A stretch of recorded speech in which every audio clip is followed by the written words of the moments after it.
Hello everybody, my name is Katie, and today we will be discussing the importance of voting, especially in a time where voting rights are actively being diminished across the United States. Elections come in many sizes and various significances, but each one matters for the whole of the nation. In terms of bringing awareness to this issue, I understand that a lot of people may not understand where the issue of voting comes into play. Well, only 73.6% of citizens voted in the presidential election of 2024, according to the US Census Bureau. This is historically the election with the highest voter turnout. So at most in the United States, the most recent voter turnout was only at 73.6%. Now, this has become an issue due to things like gerrymandering, which is the drawing of district lines in order to intentionally elicit certain political outcomes. Misinformation, where candidates are looking to slander one another in order to promote their own political campaign, time constraints, people are busy with their lives, their jobs, their families, and polarization, making candidates seem to all be a poor choice, or just simply the fact that people do not want to interact with such an institution as politics at the moment. A Unite America article found that votes often may not matter because of uncompetitive or uncontested elections. A solution to this would be open primaries, where people may get more information and have more say in the candidate that they may choose. And in this, they would be able to decrease the effects of polarization.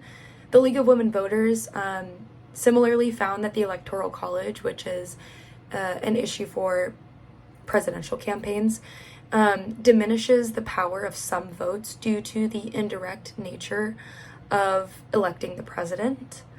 All of this in mind, however, the National Geographic Society points to how close many elections are in the United States, especially in modern times. The presidential election of Gore versus Bush, for example, is a prime example of how 600 or so votes in one singular state, Florida in this case, could make a decision for the entire nation. This winner-takes-all method used in many states takes a small voter turnout and makes it a statewide or nationwide political change. The purpose of voting, especially in instances where they could be very tight elections, is to have your voice heard in terms of representation, ideology, and several other social factors. Furthermore, it is a primary pillar of democracy. It is heavily important that people are able to interact with their government, as in many nations across the world, this is not the case, unfortunately. There is also a level of political accountability when it comes to voting that is unable to be reached in many other areas of politics. In this, if there is a candidate who is an incumbent, meaning that they already held office and are now up for re-election, this accountability can come in the form of electing a new official due to contested actions of this incumbent candidate. This is also a future-focused investment for younger generations, in particular the familial unit and the children involved. They, of course, do not have the power to vote, and it is in their best interest that the older generations contribute to our democracy in a way that makes our nation a better, more secure place, whether that be in terms of one ideology or another. Now, despite voting obviously mattering on a large scale, as we notice with the tight elections presidentially and locally, the individual is also important when it comes to the importance of voting. Like I said, we talked about the small margin of voting and voting turnout having a large impact in the winner-takes-all methodology used across the nation. In this, a single neighborhood or a group of people could heavily influence the way that legislation and politics are created that directly influences their localities.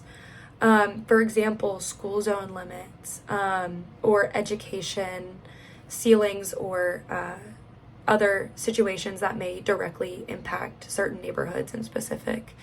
It is also a civic duty There is a history of voting that is tumultuous and hard fought in this nation, meaning that not participating is essentially a slap in the face to this recent development in terms of voter equality in the United States of America. You can look to racial discrimination or the women's suffrage movement, as being far removed, but in actuality, it is quite close to modern times. There is also a need for representatives to actually represent their constituents, meaning the people under their purview. Due to socioeconomic change in certain regions, there are a lot of modernization in certain localities that may require constituent values to change to elicit different legislation. Lastly, it is incredibly easy to vote. It is as simple as a Google search for rules and places to attain your vote. It also takes less than 10 minutes. In terms of how to vote, interacting with local social medias and national accounts should alert you as to when elections are upcoming. It takes less than 15 minutes. Furthermore, education is very important through a quick Google search showing how easy it is to openly access these results.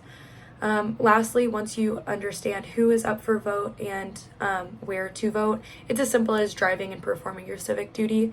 We all care about something related to politics, believe it or not, and making your opinion and your voice heard in the modern political landscape is incredibly important on a national, state, and local and individual level. From the simple fact of having your voice heard to promoting the very foundation the nation was built on, voting is a civic duty everyone should participate in. Thank you.